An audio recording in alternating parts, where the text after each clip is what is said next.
Ndugu wananchi, kwa masikitiko makubwa natangaza kifo cha Mheshimiwa David Cleopa Msuya, makamu wa kwanza wa rais na waziri mkuu mstaafu wa Jamhuri ya Muungano wa Tanzania, kilichotokea leo tarehe 7 saa 3 asubuhi katika hospitali ya Mzena jijini Dar es Salaam alipokuwa akipatiwa matibabu ya ugonjwa wa moyo.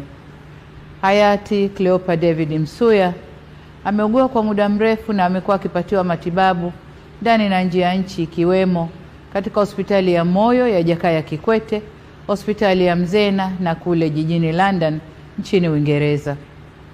Natoa pole kwa familia, ndugu, jamaa, marafiki na Watanzania wote kwa msiba huo mkubwa kwa taifa. Aidha, ninatangaza siku 7 za maombolezo ambapo bendera zitapepea nusu mlingoti kuanzia tarehe 7 hadi tarehe 13 mwezi huu wa 5. Taarifa zaidi kuhusu msiba huu zitaendelea kutolewa na serikali. Poleni sana Watanzania.